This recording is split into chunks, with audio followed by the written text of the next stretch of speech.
Hey everyone, this is Turd Flinging Monkey. If I sound a little different, it's because I bought a digital audio recorder.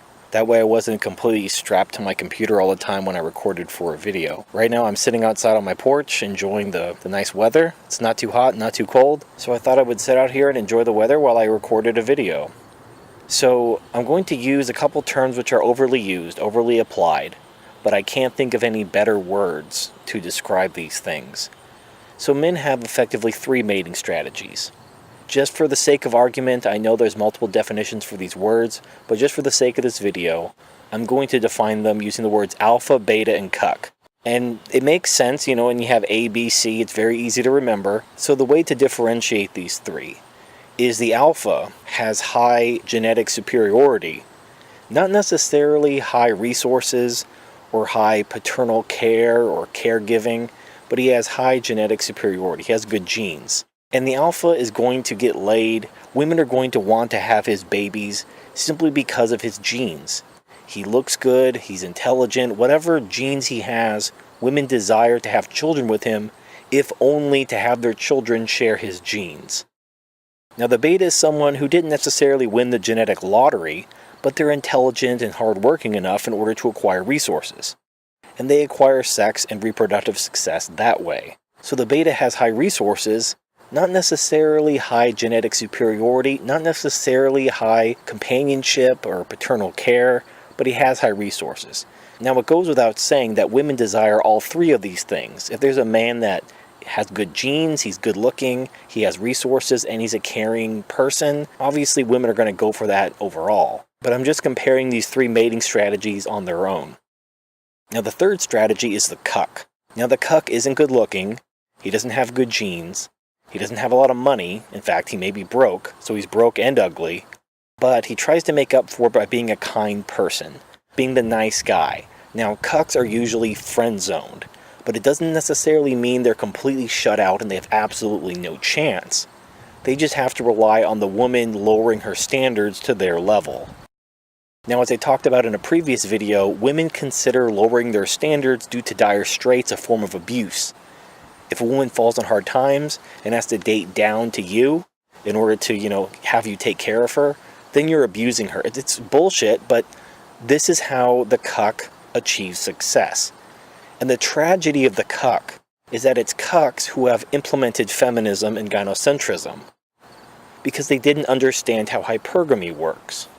There is no way to just get rid of these instincts. They're hardwired into us. So, for example, in my video about human nature, the welfare state has provided an experiment where women did not need to be hypergamous. They didn't need to go after the man with more money because the government was backstopping them, making sure they had enough food, enough whatever basic necessities to raise their children. And yet hypergamy did not go down, hypergamy got worse. Women started raising their standards because now men didn't just have to compete with each other, they had to compete with the welfare state. And women, given the choice, would rather be single mothers on welfare than date down and get with a cuck. And you also have guys marrying single mothers, and they marry these single mothers because they're usually more beautiful than the kind of woman they can normally attract. So you have a woman who's fairly attractive, but she can't find, a decent guy, quote unquote, because she's a single mom and no one wants to deal with that shit. But here comes Mr. Cuck, will happily marry you, will happily raise the children you got from a previous relationship, in exchange for achieving some reproductive success himself. It's the price he has to pay. Because when you're a cuck, what else do you have to offer? So in a traditional patriarchal society, where women really don't have a lot of rights, and they're basically restricted by what the man is willing to offer them, the cucks got together with the women in order to impose feminism. It was really the cucks who pushed women's rights. In fact, you can see this very starkly in the move to give women the right to vote. You saw these guys in Wyoming. Wyoming isn't a very particularly progressive state. They were the first state to allow women to vote, and they did that because they wanted more women to live there. They were trying to get more women to move to Wyoming. And the tragedy of the cuck is they work so hard to create a better situation for themselves, and all they do is fuck themselves over. Everything the cucks have built, all the feminist and gynocentric systems that they have imposed and built with the feminists, because women can't build shit on their own. They need these cucks to work with them. But the tragedy is, as soon as they build the system for the women, then the women don't need them anymore. In a patriarchal system, if there was no welfare state and women couldn't vote or all that other shit. So the woman has sex with the alpha or the beta or whatever, and she has a kid, and she gets thrown out for whatever reason.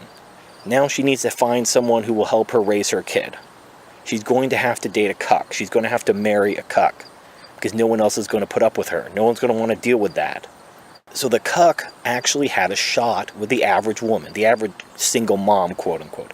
And single moms are very, very rare. You didn't see women just cashing in their chips and wanting a divorce when they couldn't own property or vote or any of this other bullshit. If a woman was in dire straits, a cuck could swoop in, play Captain Save-A-Ho, and actually get rewarded for it. He could get a woman much more attractive than he would normally be able to land, because she needed him and because she couldn't do better, i.e. hypergamy. Now, by building these feminist systems like welfare and all this other shit, now women don't need the cuck. Now they can just go to the government, and the government will force the alpha or the beta, whoever is the father of the child, to support the woman. You have lifetime alimony, child support, all these systems built by cucks in order to prove that they're good men. I mean, when we talk about female validation, we're talking about these cucks. They're trying to get laid, but that's subconscious. They really just want to be thought of as good men. That's the only thing they have. They're not attractive and they're not rich, but they're good men. That's all they have. So they try to be good people to these women. They try to give them what they want. They try to build this world where women will, appreciate them. All they're really doing is creating their replacement. Because when women have the welfare state, they don't need the cucks anymore. They can now siphon money from the father of the child through alimony and child support, and then just ride the cock carousel. Just get fucked by alphas all day. Guys they're attracted to. Not necessarily guys they need anything from. So now she could just fuck all the alphas she wants. She could just go after the attractive guys.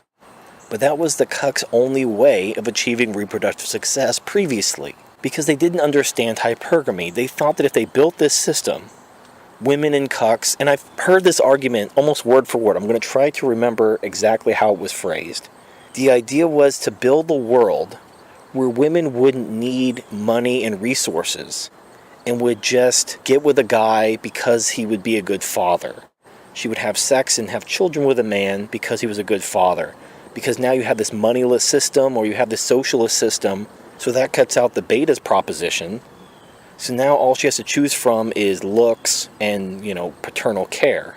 And the idea is by cutting out the betas, I guess they think they're going to win out to the alphas, or there won't be enough alphas to go around, so they'll be able to swoop in and get the leftovers.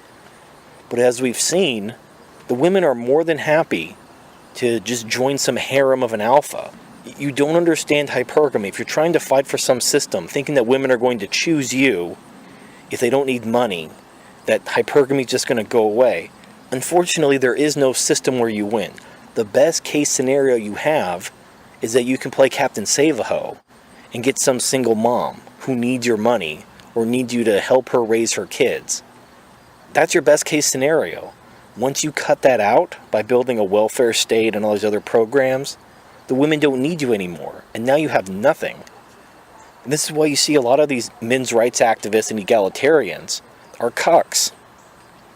They're disaffected feminists who built this feminist machine. So they built this system thinking that money was the problem. Because they blame the betas. Because obviously they can't compete with the alphas. I mean, your genes are your genes. You can't fix that after the fact. But they looked at the betas who had more money than them and they thought, well, if I could take their money away or if I could eliminate money from the equation, maybe I'd have a shot. That was the thought anyway. That's why these cucks built the feminist systems. That's why they built the gynocentric society.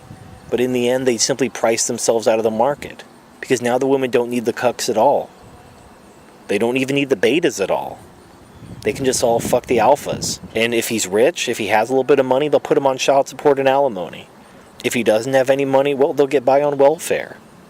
So my message to the cucks out there, and I know it's a derogatory word. I don't mean it in the way that a lot of people use it online. I'm not saying that, you like to watch your girlfriend get fucked by other guys. But you will date a single mom. I mean, this is why these guys, these nice guys go in the friend zone, hoping to get these girls out of the friend zone someday.